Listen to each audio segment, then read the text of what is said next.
everybody, welcome. NorCal Sports Network. Monday morning, August 26th. It's time for the morning game plan show. And we got a lot to cover today. Lots of things going on. And which direction can we go today? Well, let's just get her started here with a couple things here. We got the off day for the San Francisco Giants as they travel to Milwaukee to take on the Brewers tomorrow. So baseball, some interesting tidbits. Shohei Ohtani was hit on the forearm yesterday.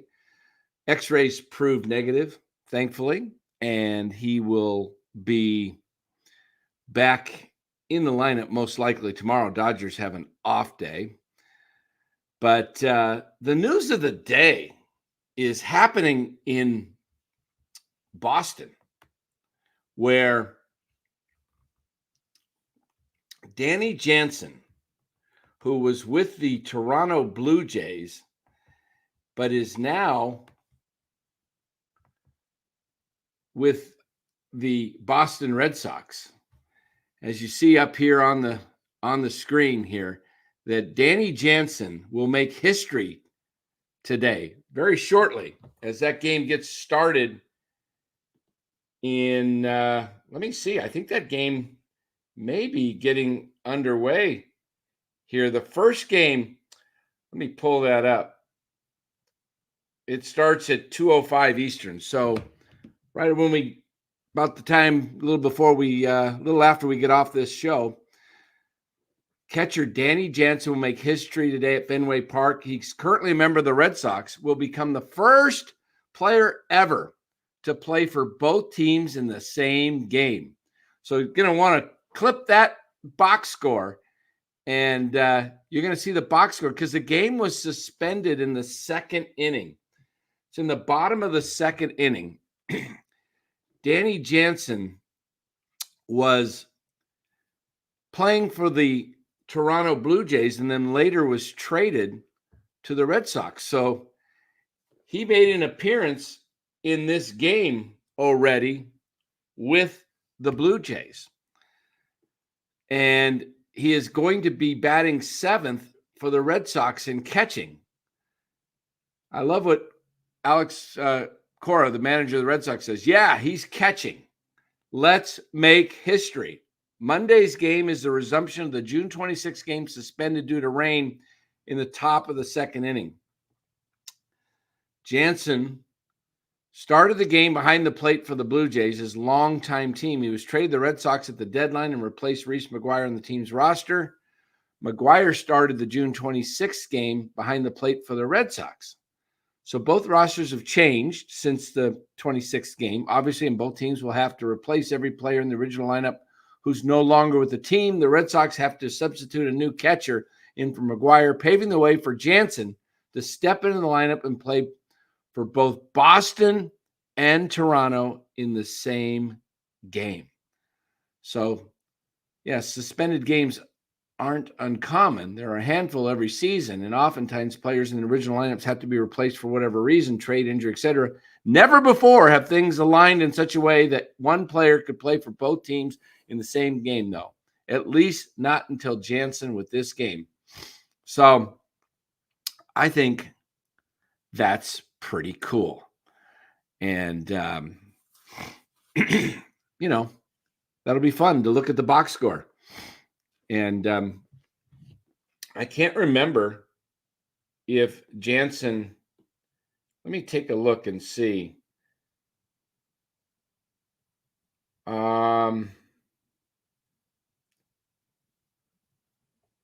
Jansen did not have a plate appearance.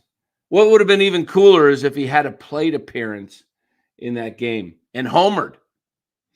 And then he came up today and homered. That would be really wild.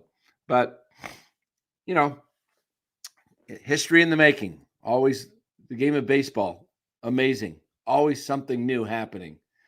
But it's also cut down day, guys, in the NFL, and we move over to the NFL screen.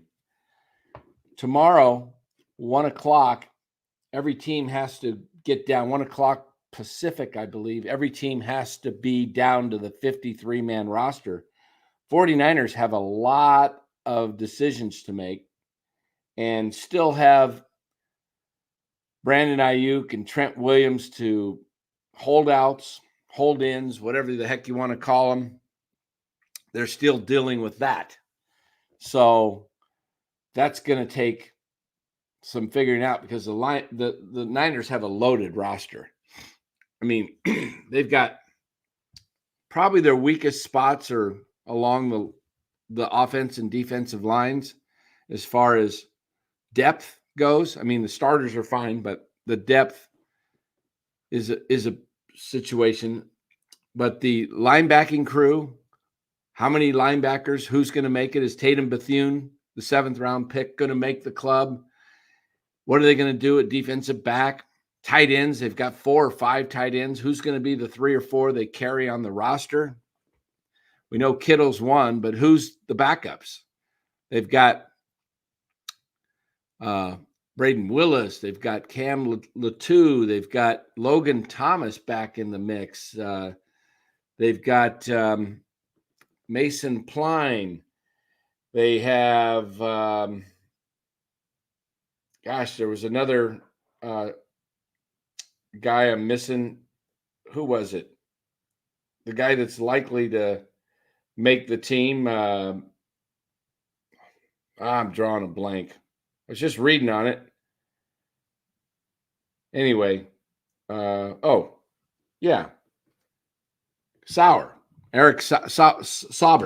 Saubert, and then they got Jake Tonjes. So Niners going to have some tough decisions to make, and then sometimes and also quarterback. What are they going to do at quarterback? Are they going to carry 2? Are they going to carry 3? Are they going to go with Dobbs as the backup or Allen? Or are they going to carry Tanner Mordecai on the club? This will be a very interesting cut down for the 49ers and many other teams. Just give a shout out to people in the chat. I see UMF and BC. He's our resident Dodgers fan. We have a, excuse me, staying congestion I've had since July, mid-July. It's going on 6 weeks, whatever, 7. Man, both my wife and I, just crazy. Anyway, BC says, or Kitchen Handy says, BC, no one cares. Taking a shot at the Dodgers. There we go. He says, you cared enough to respond. Okay, that's funny. Okay, we got Chardal out there. Says, hello, Dan. Hello, Chardal. And we got Matthew N. Ryan. Marcus Tanner. Good morning, everybody. Mark Graves. This will be a future trivia question. Yes, on the Danny Jansen. Yes. So we'll see where this thing goes. Hold on one sec. I got to clear my throat. I'm going to mute my mic.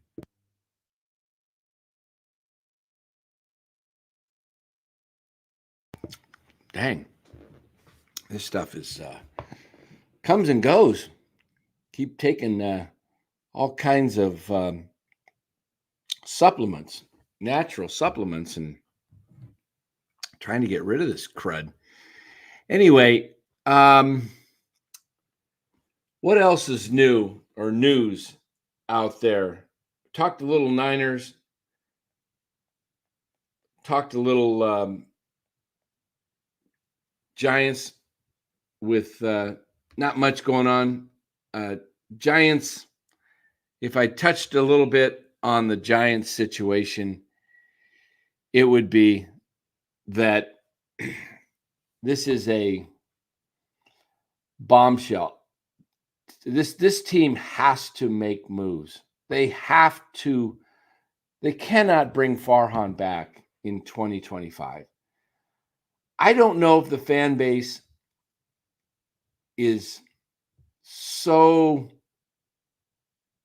how do I say, so what's the word I want to use? Just kind of doesn't care that much anymore, or there's just so many casuals out there buying the $10 seats, the tickets that they're providing are the 501 promos and the constant, things they give away at the ballpark. If this just attracts people that really just want to go to a few games a year and get the little giveaways, or attracts them to go in for $10. I mean, the Giants ownership, very deceptive to me, because they want to make it look like there's a lot of interest in the club, and they're announcing all these different fake attendances, and yet they show an average of 33,000 people attending games. There's no way that there's only 7,000 empty seats. I mean, you've been there, you've seen it on TV. Does it look like the park is constantly 3/4 full? To me, it looks half empty a lot. It looks like there's 20,000 there or less sometimes. I mean, there's sections and sections of nobody sitting there, or there's scattered a few people in each section. So, but the Giants ownership just seems to want to pump out the numbers like they're tops in attendance and, or near the top. I don't see it. And if they are content in bringing Farhan back, does the fans, is there a revolt in any way? There's only a few media members out there calling for Farhan's head. Dieter Kurtenbach, who's been on this show a few times, he's written articles with the Mercury, San Jose Mercury. He's said they got to move off of Farhan. He's been on the show, talked about it. Heard 95.7 The Game. There's a few over there talking about it. Here and there, some people in KNBR, but the Giants cannot do this to their fans. And is anything going to be different with Farhan? He had an opportunity this year. The ownership group said, okay, go ahead and spend money. They went over the luxury tax. They did spend the money. They put the money out, and Farhan built a crappy team. I mean, some of the signings look good. Jorge Soler, Blake Snell. You thought Jorge Soler, Giants are finally going to get 30 home runs. I said he probably wouldn't get 30 home runs at the beginning of the year, because I didn't think he'd have as bad of a year as he's had. But this is ridiculous that the team was put together. Matt Chapman, he has 20 homers. How many of those 20 homers have been in clutch situations? A handful. He's been lived up to every bit of the billing of his defense, and that he plays consistent games. He's a guy that goes out and plays a lot of games. But, Matt Chapman, and now they're talking about giving him maybe a 5-year deal, 9 figures. My goodness, what are we looking at with Matt Chapman? I mean, are we looking at 5 years and $125 million, an AAV of $25 million a year? I got a feeling that the Giants will do it, and they will have Matt Chapman. They will repeat Evan Longoria. You think Matt Chapman at age 34, 35 in 2-3 years is going to be much better than what Evan Longoria was at that age? I don't see it. Chapman starts to deteriorate. Look, he's one of the best third basemen in the game, if not the best. He's right there. It's arguable, whether it's him or Arenado. Ryan McMahon plays pretty good third base for Colorado, but it's long been known as the Arenado and Chapman are the top fielding third baseman, but this guy cannot be your 4 or 5 hitter. He just can't. So they've got to make some moves. But if they're going to have Matt Chapman on this team, they've got to have some stars. I'm not talking about guys like, Lamont Wade, Wilmer Flores, guys that are, average players or fillable players. Or I'm not talking about Jorge Soler. I'm talking about stars, whether that be Vladdy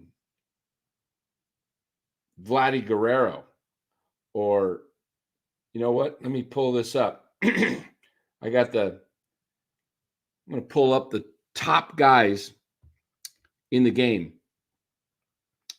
when it comes to Fangraphs WAR. Who might be available for them to go out and get? I mean, you got to look, you got to think trade. I mean, Willy Adames, shortstop out there. You could move Tyler Fitzgerald somewhere. You can move him to second base. You got to get some players. How about just seeing who might be available? A guy that I wanted them to get a couple years ago.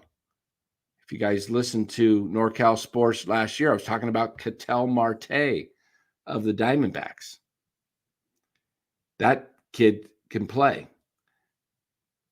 He's probably going to finish second or third in MVP votes this year in the National League. Trying to look at some other guys here and see. Hold on. My list went haywire here.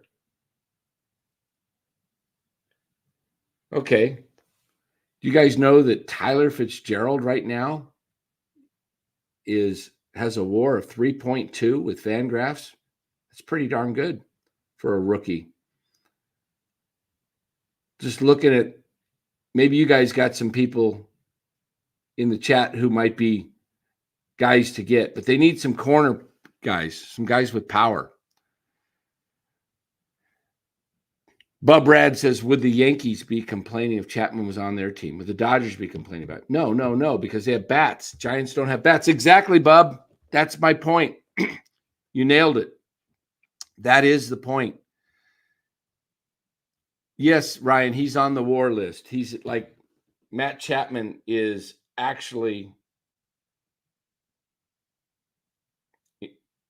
where is he?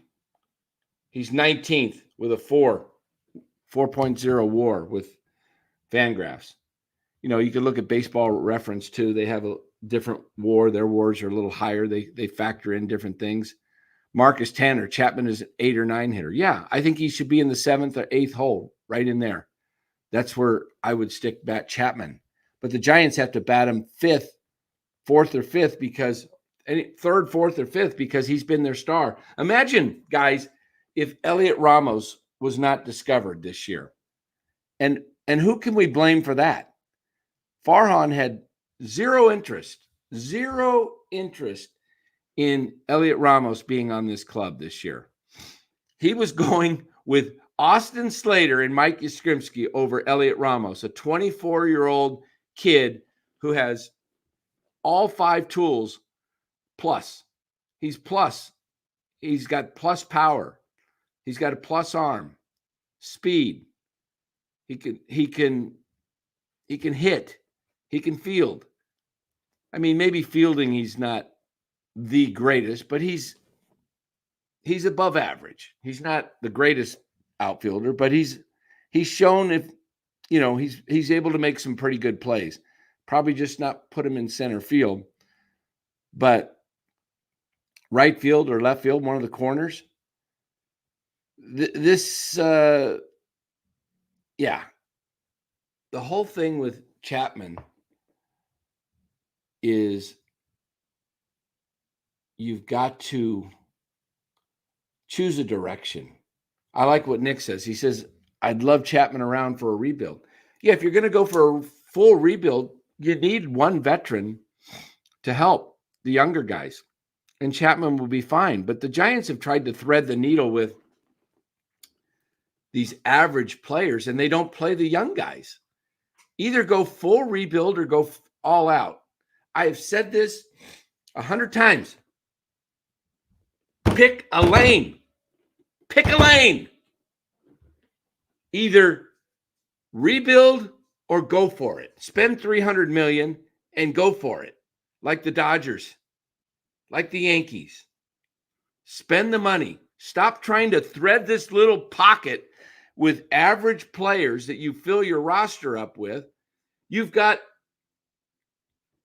one star, in my opinion, on this team, and that's Blake Snell. He's a star. He's what you would consider a guy like, hey, man, we got the best pitcher in the game. Blake Snell is right there at the top.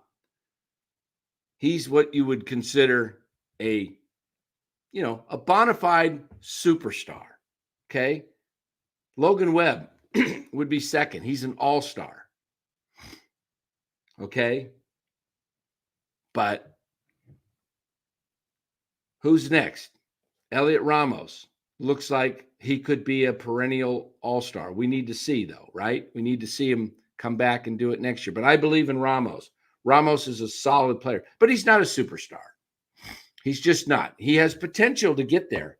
If he can build off of this year, come back next year, maybe Ramos could be a 30-30 guy. If the team would start running, they need to run. We saw him run on Saturday against Seattle, and it was a thing of beauty. It was the best game I saw him play. They ran, they double-stealed, they bunted. Where has this been all 130-plus games this year? Why have the Giants not? I mean, you've had Ramos, you've had Fitzgerald, you had some guys with some speed, but they never attempt. I mean, we see teams go out and steal bases with guys that aren't even stolen base threats. Because, look, guys, if I know the pitcher cannot throw over to first base unless he uses his third attempt and he's got to pick me off, man, I'm getting a good lead and a jump because I know he's not going to be able. I mean, I've only seen it maybe once or twice where a pitcher's actually thrown over a third time. So it doesn't happen that often. Yeah, Griffin says it's weird because Bomel would absolutely run in Oakland. Yeah, I don't know if whose philosophy this is. I just don't get it. I really think Farhan runs this club. That's why I want Farhan fired. If the Giants lose 2 or 3, especially if they get swept in Milwaukee starting tomorrow, I want to see Farhan. I don't want to see him back here for the homestand this weekend. The 3-game, what do they got? Milwaukee, or they got Milwaukee, then they come home for Miami for 3, right? Let me look. Oh, yeah, they got Milwaukee and Arizona. Look, let's see what Bob Melvin can do without Farhan's shadow hanging over him. That would be pretty nice to see. Let's move off of Farhan and see if Melvin making these calls on his own?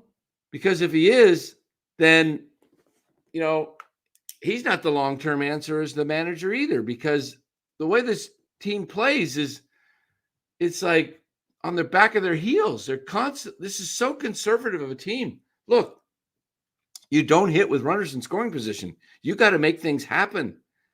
You got to start taking chances on the base pass. I saw Tyler Fitzgerald here in the spring this year quite a bit. The guy was stealing every time he got on in the spring. He'd steal second and he'd steal third. He just, boom, he was taken off. How many times have we seen him attempt to steal third this year? In fact, if we looked at Fitzgerald right now, does he even have 15 steals? Let me take a look at the stolen bases on this club. He's got 16. Chapman's got 13. Some of Chapman's stolen bases have been gimmies, though, where they just, almost like defensive indifference. But Elliot Ramos, 4. 4 for Elliot Ramos? You kidding me? The guy should have at least double digits. Estrada, 2. Yaz, 3.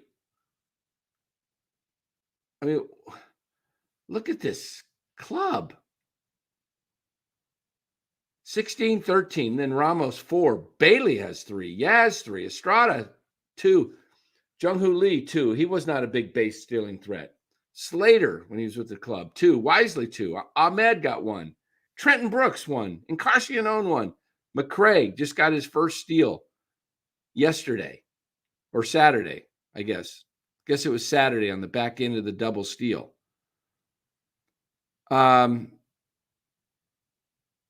It's just pathetic, this day and age. I mean, so the Giants should be running all the time. Look at Cincinnati. They just run like crazy. Start drafting players with speed. I like the fact that McRae is playing right now, every day. Fitzgerald, every day. Ramos, every day. Who else could play every day? How about Luciano? He's a base stealing threat too. How about getting Marco Luciano back up here? Play him every day. Just wasted another year. Luis Matos. Play him every day. Yeah, Bub Red. Jordan Alvarez is a perfect DH bat for a trade package. Astros have control through 28. His salary is 15 mil, 25, and then 26 mil and 26, 7, and 8. A declining Astros might deal him. Yeah. Kyle Tucker, who's been injured for most of this year, was having a monster season before he got injured. I think next year, Kyle Tucker is his last year under contract. That's a guy that might be worth going after in a trade too. And then maybe you can sign him to a long-term deal. Tucker's very solid player. Thing with Alvarez, he hits a lot of, the park won't hold all of his shots in. He could hit pretty darn good. But you'd have to get him in a trade because guys don't want to come here and sign here because of the ballpark dimensions. Hiroku joins us. Says Chapman is good on a championship caliber team, so he can hit 6 or 7, not on anything else. Yeah, I'd even put him 7. I wouldn't even put him as high as 6 on a championship team. I like Matt Chapman right in the 7 spot, 7 or 8, preferably 7. That way, maybe you could put somebody behind him that hits pretty decent. If Matt Chapman, it would be good to see him in front of some people where he could actually maybe get some good pitches. But the thing about Chapman is he swings and misses at pitches right down the middle. Guy has tons of strikeouts with runners in scoring position. I think I saw a stat recently with over 40 strikeouts, I want to say, in runners in scoring position. 40? Seriously. Whoever sent me that stat the other day, I can't find it, but I saw it. If you're listening, resend that stat. I can't find the actual stat, but it was Ryan says 38 Ks with runners in scoring position has hit into 6 double plays. Too much swing and miss and not enough situational awareness. Yeah. Okay. There it is, Ryan. 38 to be exact, with 6 double plays. Mark Graves says Chapman reminds him of J.D. Davis. He swung and missed a lot of fastballs. Yeah. You got to make some real changes. So the Giants need to go out, try and get somebody like a Vladdy Guerrero, first base. They need another bopper. Somebody recommended maybe a Yordan Alvarez. Giants got to make some bold moves. Look, you've got to get a couple of stars. If you're going to re-sign Matt Chapman and you bring this thing back the way it is now, what's going to be any different? What is going to be any different than what it's been? This is the problem. When I said pick a doggone lane, either go full rebuild or go all out and start making some trades. Because the free agents that you're going after, if you're, look, Juan Soto is going to end up in New York, I think, whether it's the Mets or the Yankees. But if the Giants had any shot, the only shot they have is they're going to have to massively overpay. When I say massively overpay, I'm not talking $10 to $20 million more than the competitor. I'm talking a minimum of $100 million more than what he's being offered. A minimum of $100 million over the life of the contract of what he's being offered from the nearest competitive team. Yeah, he's got to. That's the only way the Giants get a Juan Soto, and even then, it's doubtful. I am not going to get caught up in the Juan Soto hype. The last hype I got caught up in was Aaron Judge 2 years ago. I actually thought, I bought it hook, line, and sinker that he was coming. And all the hotel thing and him coming and the fact that he grew up close to the Bay Area, and I was buying it. So, guys, make sure you hit that like and subscribe button if you would. Appreciate it. Appreciate you all being here. But I didn't buy the Ohtani thing one bit last year. Not one bit. Never even gave it a glimmer of hope. I did not even think that Ohtani was a possibility. Nothing.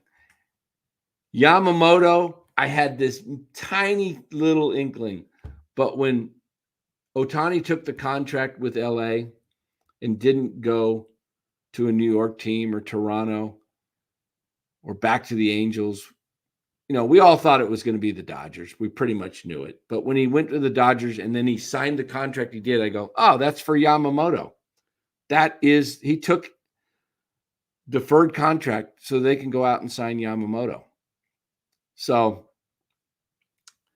I mean, I really think this year it's going to be tough. Anybody can win it this year in baseball, because the Dodgers, as powerful as they are, they're vulnerable because their pitching is beat up. Freddie Freeman is not 100%. So you get into a short series, a 5-game series, when they start their first series. Unless Arizona somehow turns it on, the Dodgers fall a little bit, and the Dodgers end up in a 3-game series because they end up in the wild card. Dodgers end up in a 3-game series, they're in real trouble because somebody could throw really good pitching at them, and they might be in trouble in a 3-game series. Even the 5-game series, Dodgers, I mean, right now, their pitching is, Glasnow's out, Yamamoto's out, Kershaw's not pitching that great. I guess their best pitcher right now is I'm drawing a blank, but the guy they got in the trade at the trade deadline. Somebody will help me. Maybe BC. He's in the chat. He's a Dodger fan. But the Dodgers are vulnerable, but they also could win it all. No, not Glasnow, Mark. They got somebody. thought it was with a K. I'm just drawing a blank. I mean, I got to look it up because I'm too curious. I'm not getting any help from the Flaherty. Thank you, BC. Jack Flaherty. Thanks. Not a K. Flaherty. Jack Flaherty has been their best pitcher probably. But they need to get healthy. They're going to need to get Glasnow back. They need to get Yamamoto back.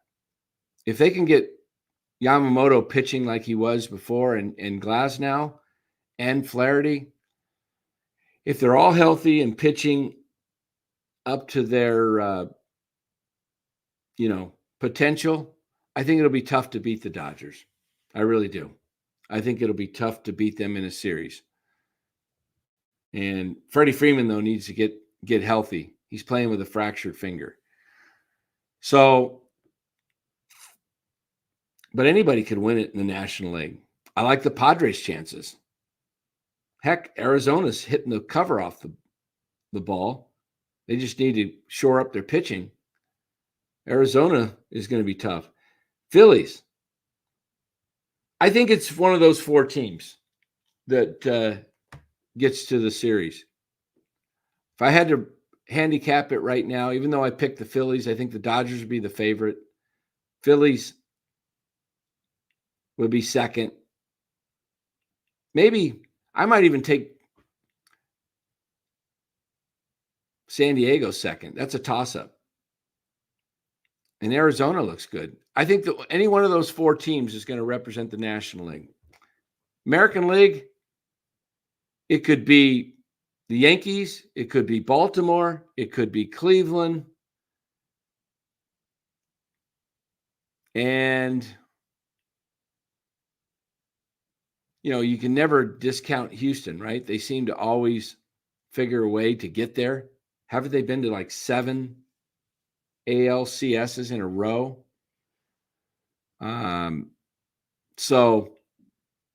But if I had to pick a team from the American League, I would say Yankees or Baltimore.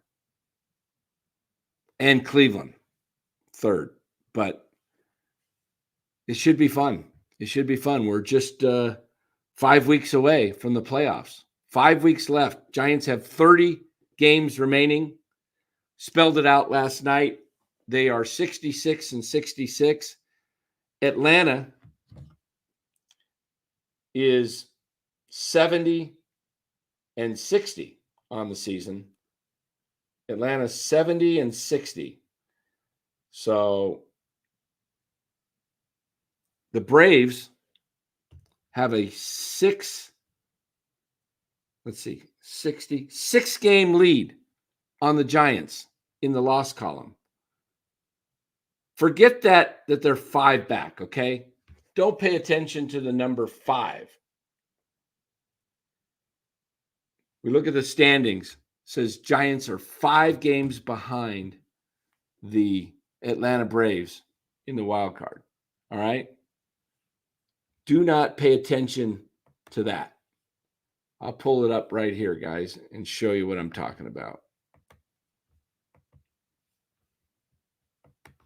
Here we go. There's the standings. Let's hit the wild card. Okay. Diamondbacks, Padres, they look like they're in. Hard to catch them. Braves, Mets. To me, it comes down to the Braves and Mets for that final third spot. Why do I say that? The Giants are in a bad position, guys. Even the Cardinals are in a better position than the Giants because the Cardinals have 65 losses. They're 65-65. They got 32 left. The Braves, 60 losses, Giants 66. But remember, the Atlanta Braves hold the tiebreaker over the Giants. So if the Braves lose 6 more than the Giants the rest of the season and they tie, the Braves get in. So Atlanta has to lose 7 more games than the Giants lose. Giants have 30 left. So let's say the Braves they played 130, 70-6. They've got 32 left. Let's say the Braves, we mapped this out last night. Braves finish 500, go 16-16. That's 86-76 for the season. Okay. The Giants have to win 87 games to beat them out. And that's not even counting what the Mets could do. We don't even know what the Mets would do. But the Giants, to win 87 games, have to go 21-9. and 21-9. Are you serious? This team hasn't won 4 games in a row all year. And they're going to win 70% of their games? They're going to go 21-9 and play 700 ball? No, guys, it's over. It's over. Let's say the Braves go 14-18. 14-18, the Atlanta Braves. They finish with 84 wins. The Giants still have to go 19-11.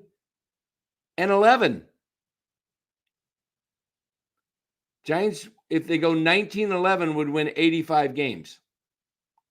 Braves go 14-18, they finish 84. Braves go 14-18.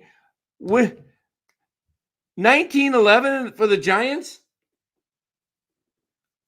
Giants are going to need a 19-11, an actual 19-11 pistol to beat other teams. My goodness, 19-11, the Giants. What's the best stretch the Giants have played all year? I think it was when they had Luciano, Matos, and Ramos playing before Luciano had that error. He went on that error heater, and they sent him back down. But let's look at the Giants. Let me see if I can find this here, guys, and then we'll close with this. I'll see if I can find the Giants' best 30-game stretch all year. Let me just find it here. Okay, here we go. All right, I got to pull this up here. Go here. Give me 1 second. Lots of buttons to click.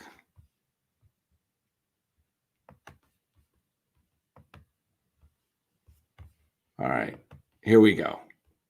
Giants' best 30-game stretch all year. It was in May or June. Okay. Oh, no. Let's see. 1, 2. When did they win 8 in a row? What the heck was that? It was earlier in the year, right? May? Let's see. I think it was when they... Okay, here it is. Starting on May 15th, they were 20-25. And they got to 29-28. So if we took 20-25, that was 45 games. So let's see where they were from 45 games to 75 games. They were 20-25. And at the end of 75 games,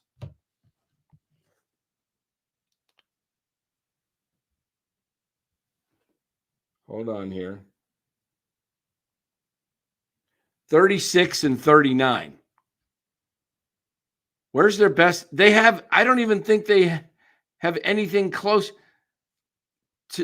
to May 15th. They were 20-25. And then they were 29-27. That's their best stretch all year long. So they won 9 and lost 2. But then they fumbled it right back. 9-2 is their best stretch all year long. So this team is not going anywhere. In fact, I'll tell you right now, and I've said it before, I think this team finishes under 500 because I think when they start losing, I think they mail it in. Some of the vets will mail it in. There will be changes on the roster. You know, Farhan will dumpster dive again, find somebody. But I think they finish with about 77, 78 wins, guys. I really do. They got a tough stretch. Arizona is fighting. San Diego's fighting. That's 12 games. I think the Giants at best go 6-6 in those 12 games. More likely, they go 4-8. If I pull up their schedule,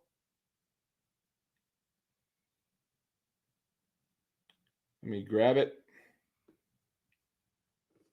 30 games to go. I'm going to predict their record right now. They're 500. Okay, they go to Milwaukee here. Tomorrow they lose 2 of 3. They come home, they win 2 of 3 against Miami.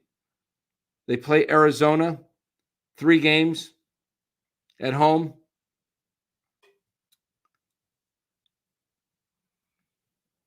Wow. They could win 2 of 3 against Arizona. But I'm going to give them the benefit of the doubt and say they win 2 of 3, but I think they lose 2 of 3. They go to San Diego, they lose 2 of 3. Home to Milwaukee for 3. They win. They seem to win at home. 2 of 3. San Diego, they lose 2 of 3. Baltimore, they lose 2 of 3. Kansas City, they lose 2 of 3. In Arizona, I think they get swept in Arizona. And then, so I think they probably play out of their next 30 games. I think they go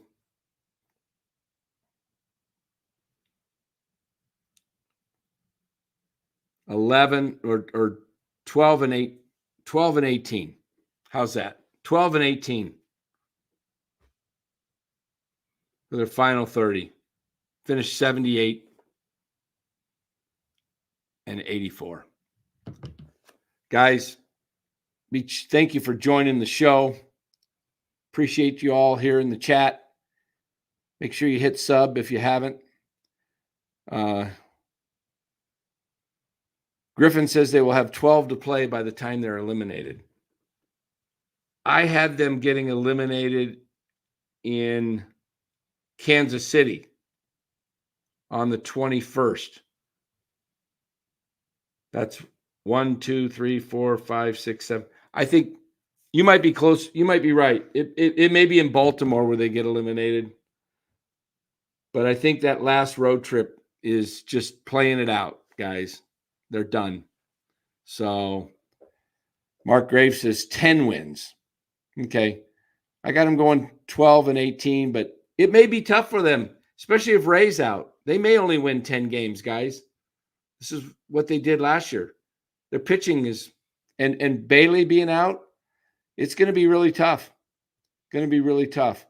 Hey, guys, we've got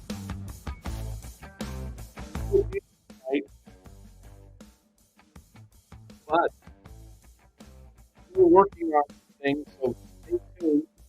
There may or may not be a show. It's 50-50 for tonight.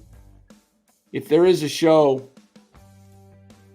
you'll be notified if you turn on your notifications bell. So hit that notifications bell and make sure you tell your friends about us. We also have a membership here, purely optional. If you want to join, be a member. You guys can hit that membership. It's $4.99 a month if you want to be a member. A few extra perks. You can read about it, but purely optional. Appreciate you guys' support. Again, turn on your notifications bell. Never know what I might be able to cook up for this evening. If we do anything, it'll be tonight, 7:30, 8:30, around there. I'm working on a few things. If I can put it together, short notice, I don't know if we'll be able to do it, but hit that notification bell. And if we do get what we're trying to get something tonight, we'll put that thumbnail out and early so you can be prepared for tonight. But if we don't come back tonight, we'll see you tomorrow morning on the Morning Game Plan Show at 10:30. Thanks, everybody. Have a great Monday.